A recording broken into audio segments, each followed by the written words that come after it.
I mean, that's a trend that's been around forever, but yeah. So let's move on. Last one that I wanted to run by you.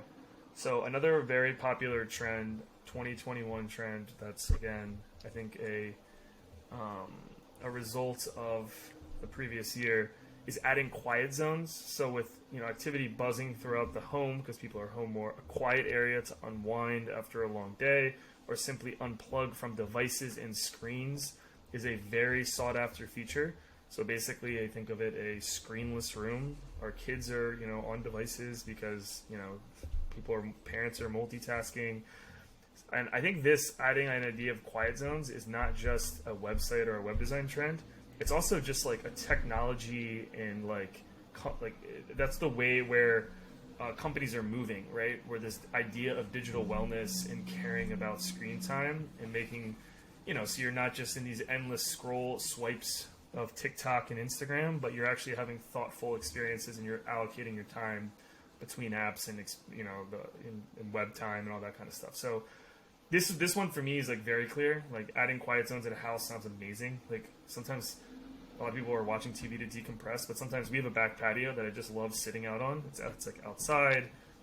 We have some plants and gardens, and it's a very place just to kind of unplug. So I totally subscribe to this, and I love that more companies are starting to give more thought to digital wellness as well. What are your thoughts here? Do you think this is this another reach by? No. So I think. Well, I mean, I was trying to just before you said the last bit, I was thinking, when do products have if you're in a checkout flow, is there like a quiet zone? Okay, you're almost finished. How about you contemplate the meaning of life before you click buy? Well, no, it's also like what if they were like, do you really need this product?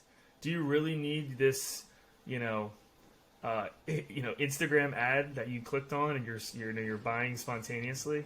They would never do that, right? Because they need. No, I mean you might do the opposite. The reason why you need this is because we're, fair trade or something like that. So you're highlighting, right? You're highlighting the social really element.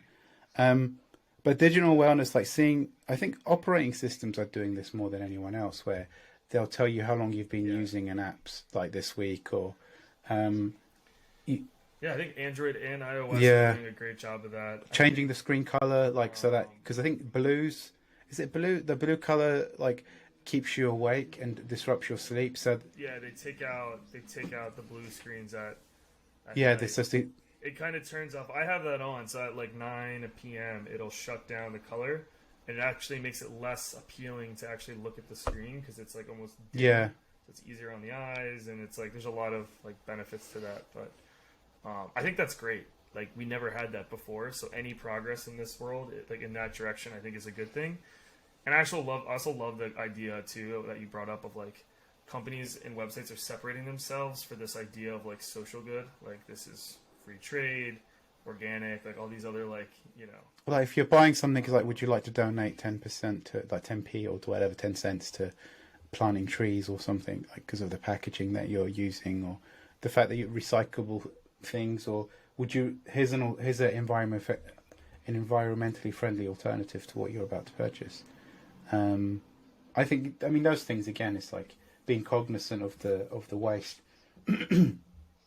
or perhaps even offering second-hand versions of the things that you're buying, so you're not just buying brand new things all the time. But in terms of the contemplating spaces, I mean that's really important. I mean I think it's well known that you need just headspace, to contemplate every single day, whether it's meditation or prayer or a sports activity or whatever. When before the gyms, I mean, they're not completely they're open now in London anyway. Going swimming at night was my thing because that's completely disconnected. You can't take your device. Yeah, that's awesome. And I remember just diving underwater and all you can hear is just the sound of water. That was so amazing. It's the water's almost massaging your body as you're trying. Well, I swim terribly, but it's just that kind of complete disconnect, and you're in the elements, right? It's just the water in you and your ability to try and stay alive. if you're a rubbish swimmer like me, it's just oh god, this is so poetic. I could be drowning. that was so beautiful, and then you're it took a dark turn, and then I struggle for my life because I realized I don't know how to swim. But